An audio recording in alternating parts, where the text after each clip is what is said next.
here we have the new, well, this is mostly just a prototype, but here we have an adapter that basically bolts on to the direct drive. And we have our pneumatic tire here. So you can basically take the pneumatic tire and slip it on. So basically, now we have a pneumatic setup.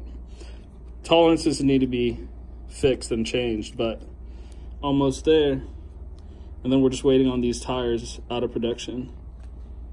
But you can see the adapter is there, so it also protects the motor. So you have a bigger gap from the motor.